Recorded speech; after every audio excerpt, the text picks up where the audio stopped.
Tutankhamun, one of the most famous characters in all ancient history.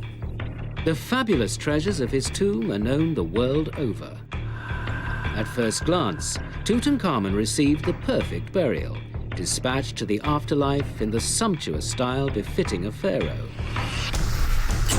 But an international team of Egyptologists is mystified. Tutankhamun's mummy is very peculiar. It's really one of the oddest mummies I've ever seen. Their detective work reveals all is not as it should be. When you look at Tutankhamun's burial, it's really shocking. He may have been young, but they should have been better prepared for his death. When we start to look scientifically at Tutankhamun's treasures, then the legend begins to unravel. The explanation for the mystery may lie in a battle for power worthy of a 21st century thriller.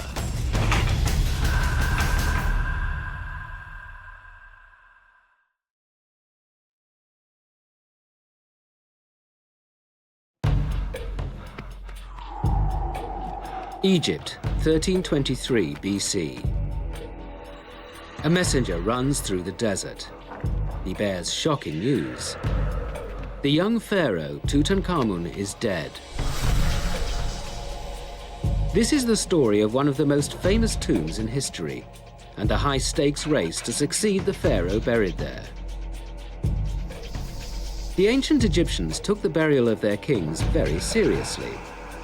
The pharaoh must be mummified, buried within an impressive sarcophagus, and laid to rest with a full set of grave goods necessary for his journey to the afterlife. This was crucial if the pharaoh was to take his rightful place amongst the gods. If the pharaoh is not there seated next to those deities, he cannot make known to them our needs or make known to us their wishes. In other words, if the pharaoh hasn't ascended into heaven properly, the world as we know it comes to a grinding halt. Catastrophe may befall the kingdom. It means that tomorrow morning the sun won't rise, the moon will not wax and wane, crops will fail, life as we know it is gone, we're dead. It takes time and planning to get every stage of a pharaoh's burial right. Tradition dictates Tut must be mummified in a 70-day process, after which he must be buried. Tut's mummy survives today.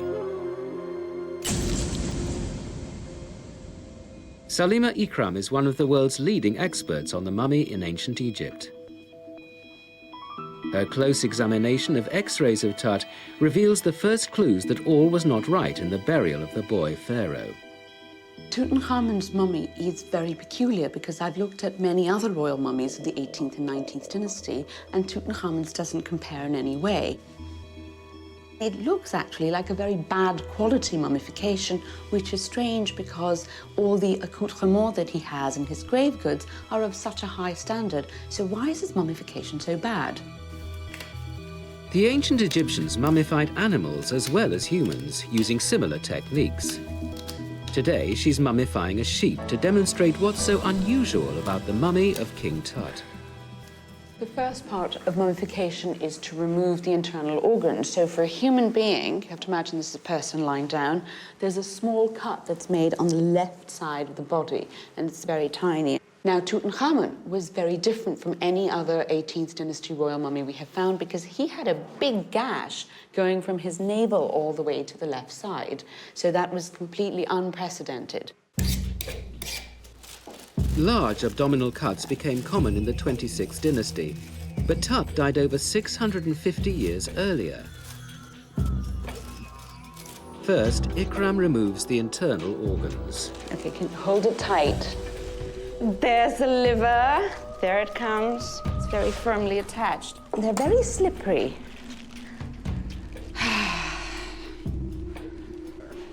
Thank you. Okay, you need a lot of upper body strength to pull things out. There they come. All of those lovely internal organs spilling out the way they're supposed to. Those are bits of the lungs. And the heart we will leave in the body. This was imperative. The heart needed to be present in the body for the moment when the pharaoh's soul was weighed and granted everlasting life.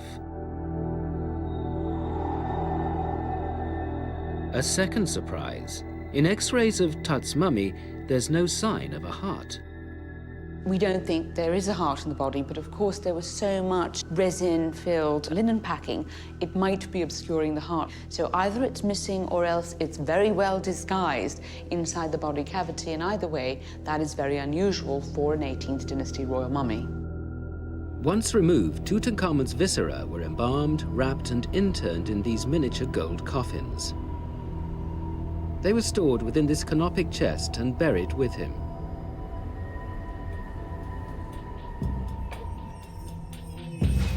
After evisceration comes desiccation. Ikram must clean the carcass and dry it out. Like the sheep, Tut would have been washed with water and palm wine to disinfect the body. She packs the cavity tightly with bags of natron, a naturally occurring mix of salt and baking soda. Then she covers the whole body completely. Little pillow for the sheep. The body is left to dry out for 40 days. The natron pulls all moisture and fat from the body. Here again, there are clues that the mummification wasn't done correctly. His body had already started to deteriorate, and it could have been that he died in a place where they couldn't immediately do this kind of operation because he didn't have natron. This leads Ikram to an interesting hypothesis. Was Tutankhamun killed in battle, or did he die somewhere in hunting or whatever, but a long way from the Nile Valley? So he didn't have immediate access to trained embalmers. They might have done the best they could and rushed him back to the Nile Valley.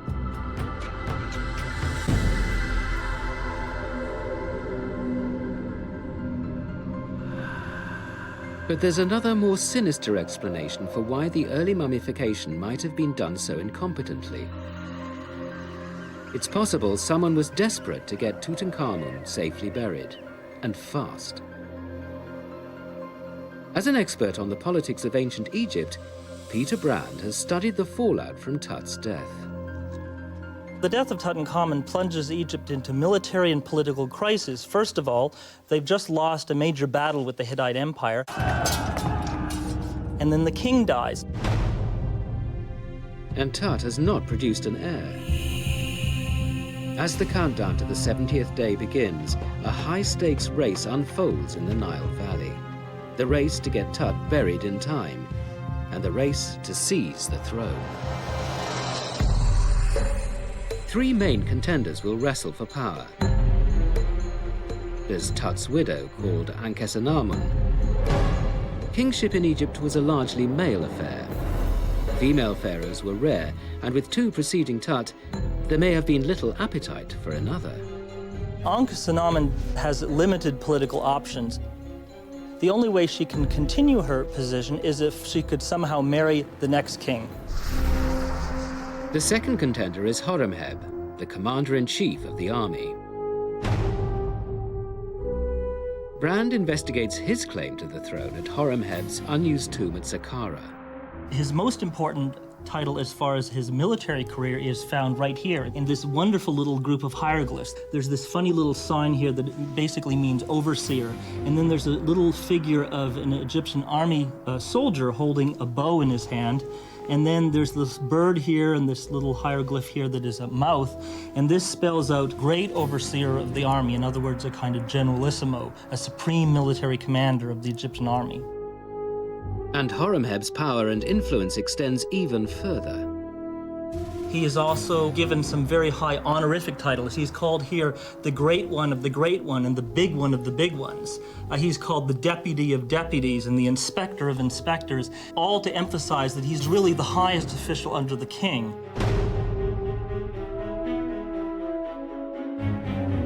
Stone reliefs document his career, like an ancient resume.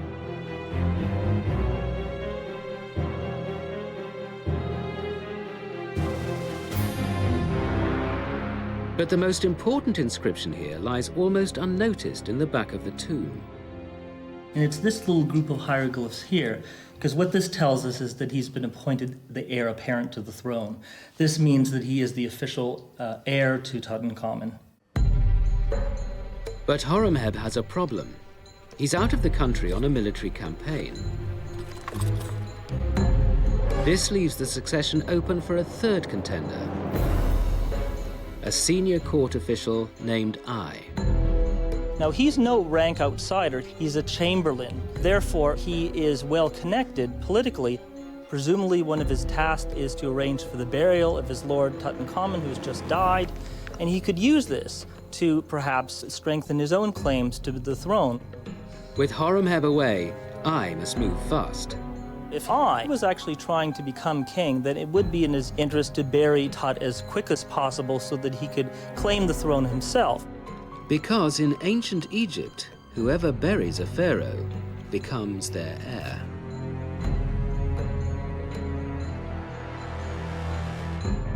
Tut is on his way to everlasting peace, but he leaves behind several rival factions.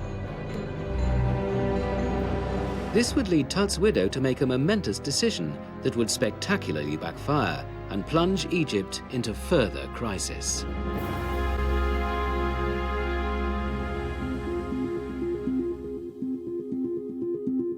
The legendary boy king Tutankhamun is dead. The first stage of his mummification is underway. In the high-stakes battle to succeed him, his chamberlain Ai may now have seen an amazing opportunity to strengthen his claim to the throne. Since 1978, Kent Weeks has mapped all the known and accessible tombs in the Valley of the Kings. The story of Tut's tomb suggests Ai carried off a remarkable piece of political maneuvering. Weeks remembers the first time he went down into Tut's final resting place. Going into the other tombs, which I had done before visiting Tut, had prepared me to see something grandiose. Thousands of square meters devoted to this most famous ruler of all. This is what he found. A four-roomed tomb that's small, cramped, and unimpressive. You go in there and it really is very deflating. Walls undecorated, chambers barely big enough for half a dozen people to stand in. It was a real shock. Weeks was convinced such an unimpressive tomb was not built for Tut. There must be another tomb, fit for a pharaoh, elsewhere in the valley that Tut had planned for himself. This is the tomb we think might originally have been intended for the burial of Tutankhamun. It may have been a work in progress, but not yet ready to be occupied by him. Tut had ruled for 10 years. Tombs were usually commissioned soon after succession, so it's strange that Tutankhamun's tomb may not have been finished when he died. This is the stuff the Valley of the Kings is made of. It's limestone. Nearly all the stone in Upper Egypt is limestone. It's very soft, it's easy to carve. One could cut a tomb into this with relative ease. Ancient Egyptian graffiti reveals how it was done. It doesn't take much effort. It doesn't take a lot of time. In fact, it's been estimated that a group of, say, 8 workmen could remove 1 cubic meter, about 30 cubic feet of limestone bedrock every day. At this rate, larger tombs would have been cut in around 15 months. The fact Tut had not completed a tomb worthy of a pharaoh during his 10-year reign could be down to a unique set of circumstances. The end of the 18th dynasty is a traumatic time for the Egyptians, with multiple crises hitting them one after the other in quick succession. For a start, Egypt was at war. Tut also had serious problems at home. He ruled as Egypt was recovering from the revolutionary reign of his father. Known as the heretic pharaoh, Akhenaten abandoned the worship of the traditional gods and banished the priests. He established a new cult of the sun god and built a new religious capital, Amarna. This disrupts the Egyptian economy and disturbs the population. When Akhenaten died, the cult died with him. Tut had to work hard to re-establish the traditional religion. He even erected this hieroglyph stela to record what he had done. Weeks believes these distractions could account for Tut's apparently unfinished tomb. Clearly, something was going on during this period. It may have been wars, it may have been the end of the Amarna period, it may have been economic collapse, it may have been the fact that King Tut seems to have died suddenly. Maybe it's a combination of these. An unfinished tomb presented Ai with a big problem. Not all Egyptologists agree about what happened next, but Weeks believes it's possible Ai decided to bury Tut in the tomb he was building for himself. Perhaps the two switched places, and that may have been made necessary by the hasty burial that the sudden death of Tutankhamun required. Such a swap would have been an act of political brilliance. When Ai swaps tombs with Tutankhamun, this bolsters Ai's position because having a real royal tomb makes him a more legitimate pharaoh. Now there's another problem. The scale and layout are all wrong for a royal tomb. But for Weeks, all the necessary elements were there, so Ai must have believed that ritually it was still an acceptable resting place for a king. At first glance, King Tut's tomb doesn't look anything like the royal tombs we've come to expect. But it doesn't take much of a change to transform the tomb into a very standard 18th dynasty royal tomb model. When the tomb's 4 rooms are rotated 90 degrees, the entrance corridor and burial chamber now form the more traditional single-axis layout of a royal tomb. And there it is, a very standard 18th dynasty tomb design. With one stroke, Ai has moved closer to becoming the next king of Egypt. Tut's widow finds herself in an impossible position. If she is to hold on to power, Ankhesenamun must marry Tut's successor before the funeral. He must be there to perform the crucial opening of the mouth ceremony that reanimates the corpse ready for the afterlife. Ankhesenamun now makes a desperate diplomatic gambit to secure her royal position. She writes to the king of the Hittite Empire in modern-day Turkey, appealing for help. This is stranger than fiction. I mean, Tom Clancy couldn't make this stuff up. The Hittites preserved this curious chapter in their archives. Peter Brand has made a detailed study. She basically says, my husband has died and he has no son, but they say that you, the Hittite king, have many sons. Won't you send one of them to me and he will become my husband and he will also become the king of Egypt? It's a dangerous gamble. The letter is sent at a time of foreign policy crisis because the Egyptian empire is fighting with the Hittite empire. Horemheb has the Egyptian army here at the border, and the Egyptians and the Hittites are fighting over this place here in Syria called Kadesh. And a desperate act. The queen says she's afraid, and you have to imagine that she's afraid she'll have to marry a non-royal, perhaps Horemheb or Ai, and she doesn't want this. Time is running out for Tut's widow. For her gamble to pay off, her letter must arrive before she has to bury her husband.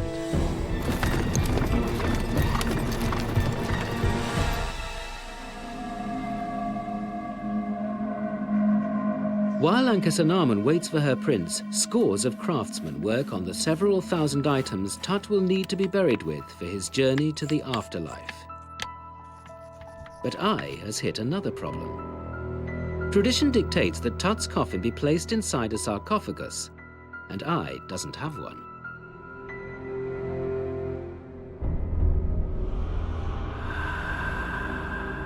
"40 days have passed since Tutankhamun's death.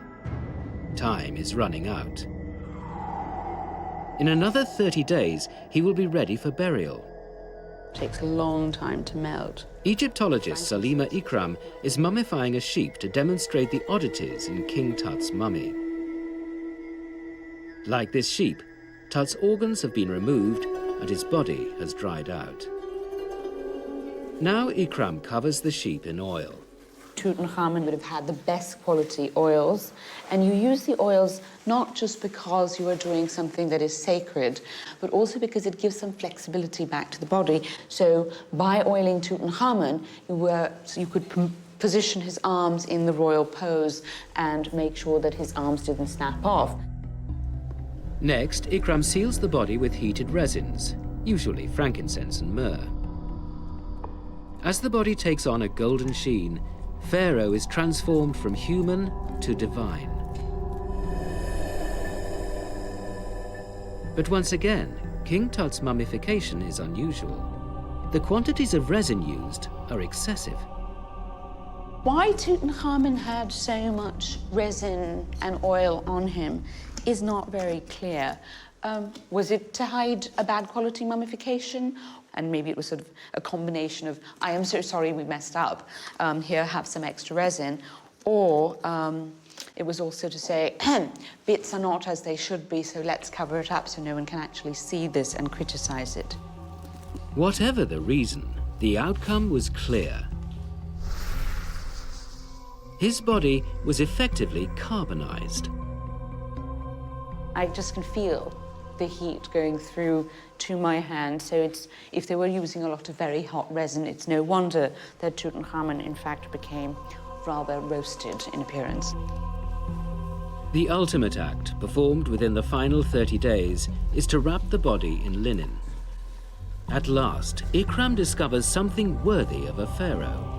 Even if the mummification had not been good, certainly the wrapping section was very well done to a large extent, and it was lavish.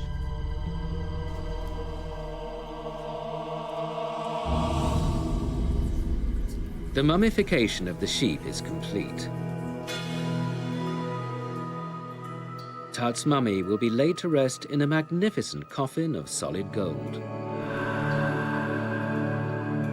His body is further protected by another 2 coffins, nesting one within the other.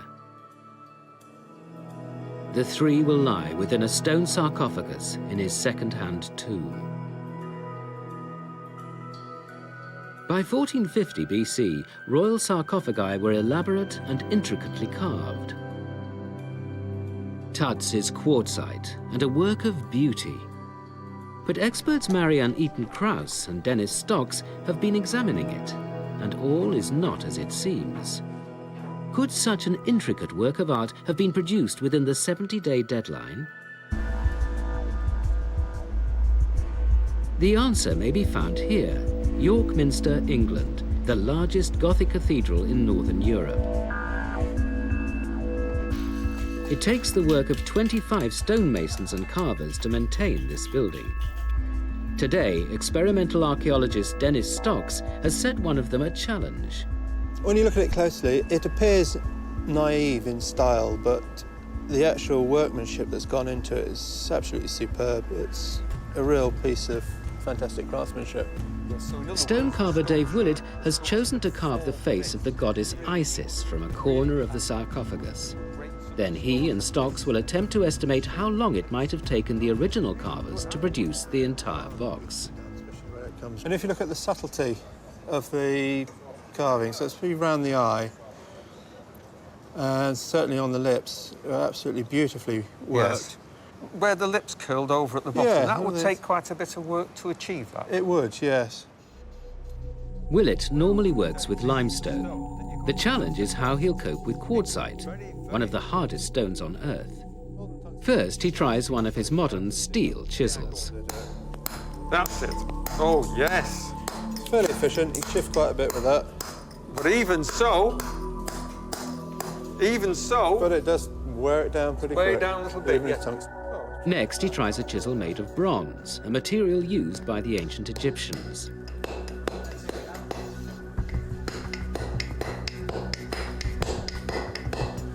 Hardly touches it. But Willett won't be using either of these tools. Stock's years of research on ancient stoneworking techniques suggests the Egyptians used chisels made of flint. Certainly more efficient than the That bronze. seems to be working very well. compared to the bronze, it's brilliant. Yeah. Even on this very hard stone, it's quite clear that you really need a stone tool to work stone. Yes, definitely. Willett gets to work. The goddess's face is carved in relief, so once sketched out, he must remove all the background. It promises to be a laborious job. Well, I think it's so different to use a tool made of stone rather than a tool made of steel that he's going to find it quite challenging at the beginning until he gets used to it. I think he's going to have to learn to be a stonemason all over again. Back in Egypt, Marianne Eaton-Krause is also investigating Tut's sarcophagus.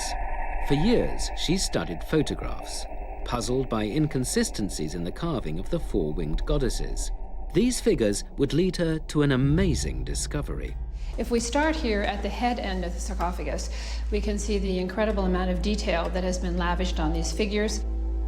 We see the necklace, which has been done in relief. Here, even the knot shown in the strap of the dress. Also the navel, and the way the foot has been done and the anklets. But the foot end of the box is very different.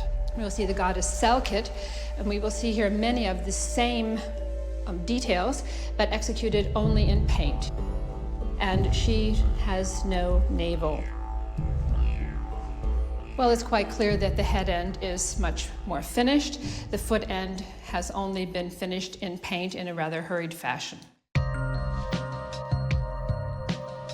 Back at York Minster, stone carver Dave Willett is beginning to understand why some parts are more finished than others. It's taken him 50 hours simply to take out the background and shape the face in relief. But he's discovering too how the ancient Egyptians may have produced the sarcophagus and what they went through to do it. Using the granite pounders, I think, is how they must have taken out larger areas, because it's so much more efficient than using the flints. But it's incredibly hard work, and they must have been absolutely exhausted and incredibly fit to be doing this all day. Experimental archaeologist Dennis Stocks is trying to estimate how long it might have taken to produce the whole sarcophagus. Before carving even began, his research suggests the ancient Egyptians would have first drilled out the interior of the quartzite block. By using tubular drills of copper, with a bow to turn it, with sound abrasive for the drilling out, and with 3 teams working 8 hours a day, I think it would take about 536 days, which is equal to about 18 months.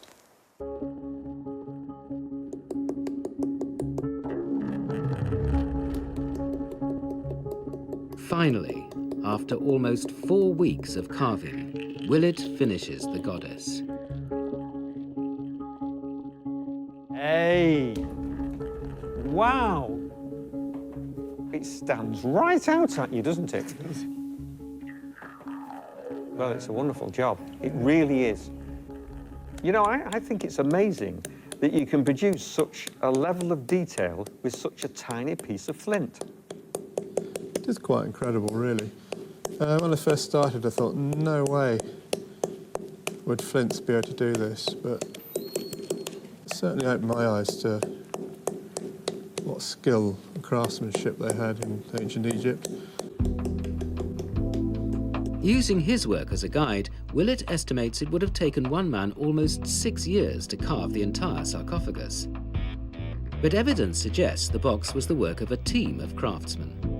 How many men would you think could work at the same time around the sarcophagus? You could probably get about 8 or 10 round. Well, suppose we say about 10. That'll bring it down to about 8 months.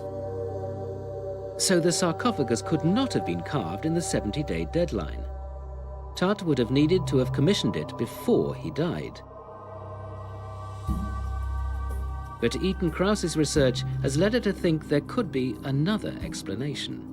I noticed something that was very surprising to me, namely, there were traces of earlier inscriptions. If you look very closely, you will see here is a rounded sign. That was part of one of the Egyptian words for eternity. And here at the bottom, you also see the sign for T, the letter T, and here a line across the bottom. And right beside it, you will see very little bit here of a line. This was originally the register line that continued all the way up here.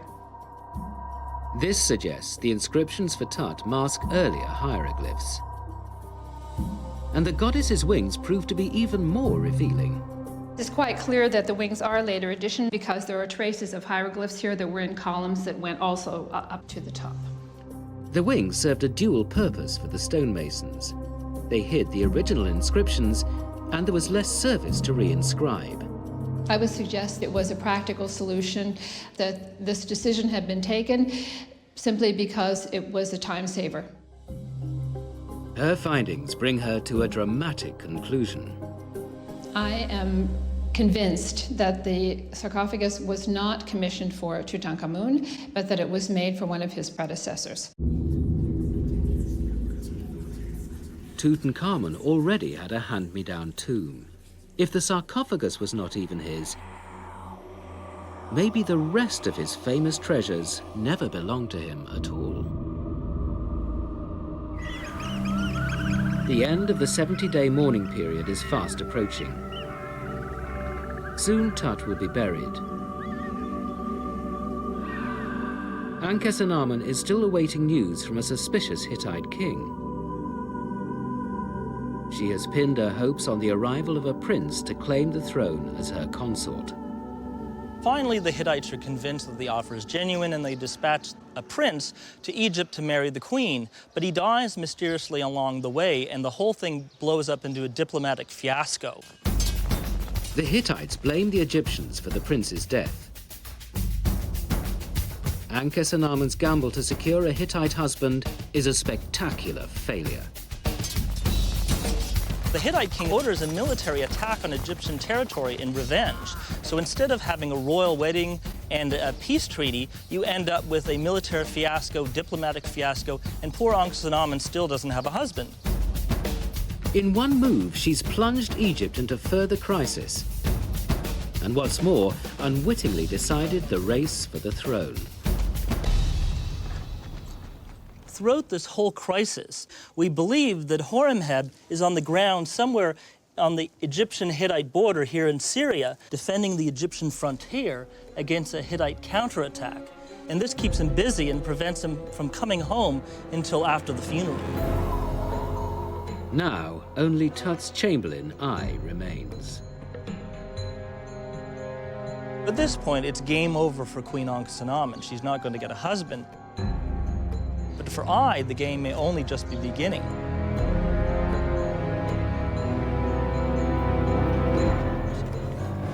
A pharaoh was never buried alone. Ai must lay Tut to rest with the possessions and religious artifacts he needs to guide him to the next world. It must be done properly.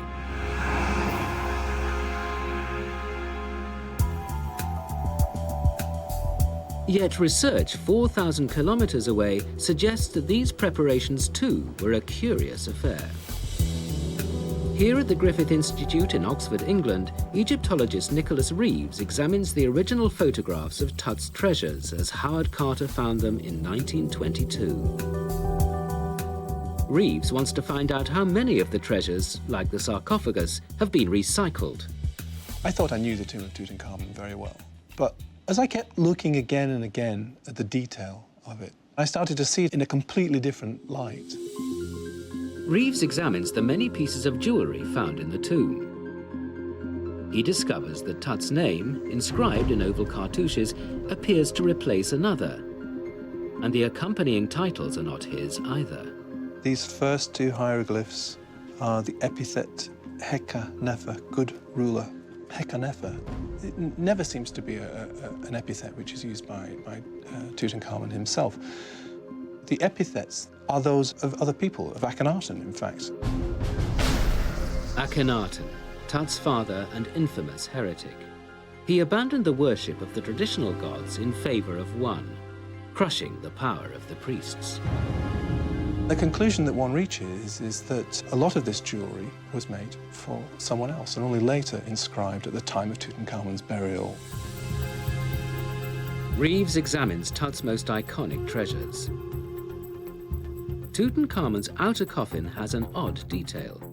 It has these extraordinary lappets added at the front in a braided effect. This unique headdress was sported by only one man, Akhenaten. And Reeves finds evidence of changed cartouches on the second coffin. But his most dramatic discovery concerns Tut's iconic death mask. Reeves is intrigued by a line of prominent solder. Of course, this might be a manufacturing feature. This is how they produce these things, but I think not.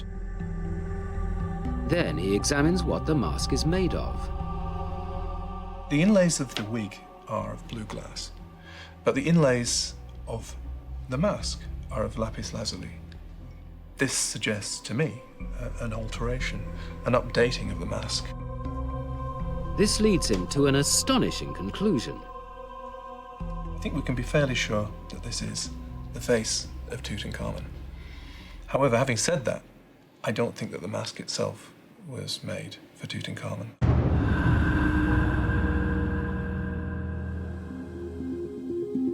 As he painstakingly examines and catalogues, Reeves is surprised to find a female presence in this man's tomb. Some of the statues have a definite feminine shape.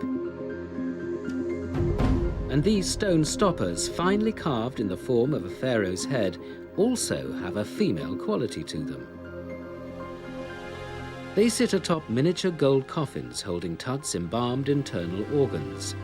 But was this key funerary equipment made for him? Reeves examines them for clues. He can find nothing on the outside, but the inside is revealing. Changes in the text on the inside have been done far less carefully, and the name of the original owner can still be discerned. And this person was in fact Nefertiti as co-regent of Akhenaten. Nefertiti, the iconic queen of ancient Egypt. The tomb, it turns out, contained not simply the treasures of Tutankhamun, but those of his father and possibly stepmother. If I was anxious to rush through Tut's burial, recycling meant he could do it quickly. But there were massive political reasons for this too. The story begins in 1907. Archaeologists digging in the Valley of the Kings discover tomb KV-55. It appears to be a cache of royal human remains and burial equipment. Nicholas Reeves believes these royal remains were brought here from Amarna around the time of Tut's death. This stuff was simply brought to the Valley of the Kings, piled up in a heap. What was needed for the burial of Tutankhamun was taken out, and what was left was redivided out amongst the original owners. It's as if the priests not only wanted to prepare King Tut for his journey into the next life, they wanted to throw into that mix anything that reminded them of the Amarna period, put it in the tomb, lock the door, and hope it never sees the light of day again. Putting all the evidence together, Reeves estimates the scale of the reuse and recycling. I wouldn't be surprised if as much as 80% of the core burial equipment was simply taken over from previous owners. It could even be higher. If he's right, 8 out of 10 treasures known as King Tut's are in fact other people's.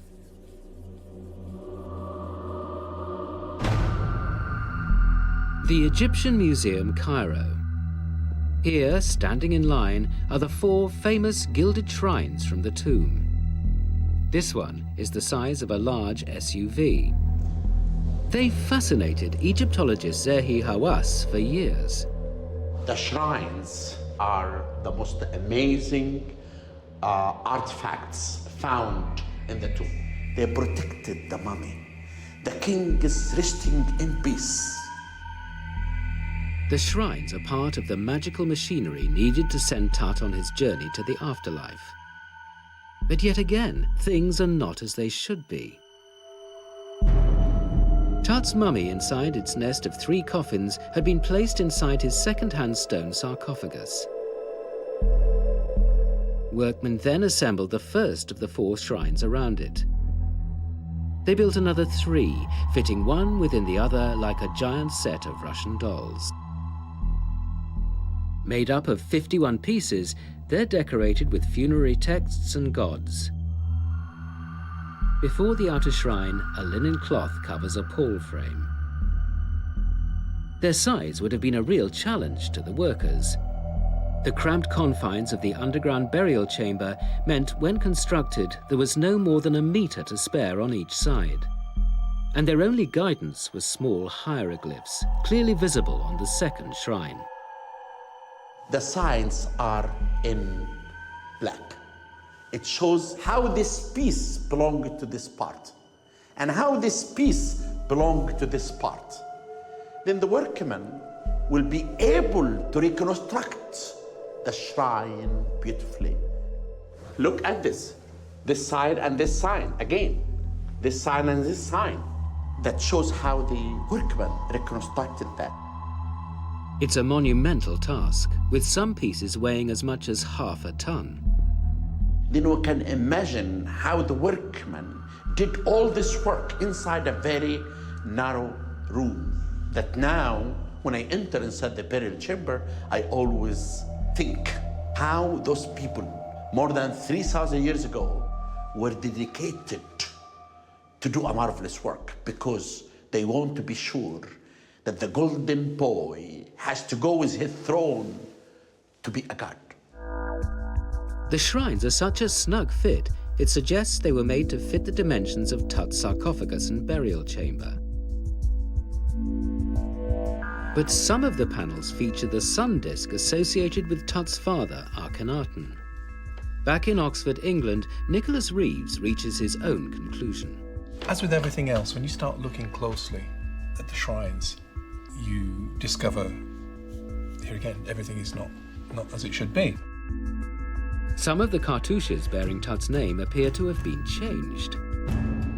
I think it's pretty clear that some, if not all, of the shrines of Tutankhamun were made, not for Tutankhamun, but for other kings. It's the final chapter for Ai. The throne is within his grasp, and now, in what may be his boldest act, Ai cements his palace coup. The final treasures are being brought to the Valley of the Kings to be buried with Tutankhamun. We imagine a pharaoh's burial is carried out with great care, but close scrutiny of Tut's reveals this wasn't always the case. The tomb's 4 rooms are stocked with almost 5,500 items, many covered or made of gold. Over 2,000 are jammed into the annex. This smallest room was robbed in antiquity, but Egyptologist Marianne Eaton-Krause is still able to identify signs of shoddy practice. I believe some items were tossed in, certainly at the very end. And this could be, of course, indicative of a certain amount of haste, wanting to get it over with. Eaton-Krause studies Carter's plan of the antechamber as he found it in 1922.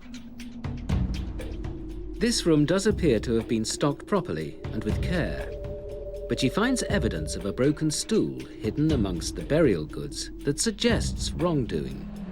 This stool, 3 legs were found here, whereas the seat of the stool and the other leg were placed over here and hidden behind these chariots. It was quite clear that this stool had been torn apart. There were heavy gold bands around the top of the legs. Those are missing.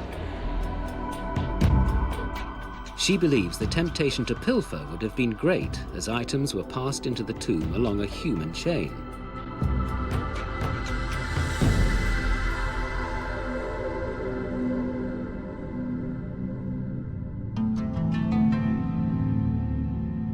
A key feature in any royal tomb are wall paintings, scenes from netherworld texts guiding the dead pharaoh on his journey to the afterlife. This was one thing that couldn't be borrowed. Egyptian art expert Betsy Bryan investigates how it was done. She looks for evidence of Ai's haste to finish the tomb. This small little tomb was a challenge to the people who were set to work here. What's unusual for a royal tomb is that all the painted figures are almost life-size. They're much larger scale than you would have expected for a tomb this tiny. And that's really a reflection of their having very little time to do this. Grander royal tombs with several painted chambers are believed to have taken several months to decorate. But not Tut's. You could do this entire room if you put everybody to work, probably in just a couple of days, and not with a lot of people. With time and space at a minimum, the artist cleverly devised a condensed version of Tutankhamun's journey from this world to the next. It's really fascinating that we start this wall and he's in this world where he starts as a mummy and all of a sudden he's walking. And by the time you get to the end of this 20-foot wall, he is in the next world and already become a god. Bryan is in no doubt about the standard of work. I would really have to say that this would rate as sort of mediocre work.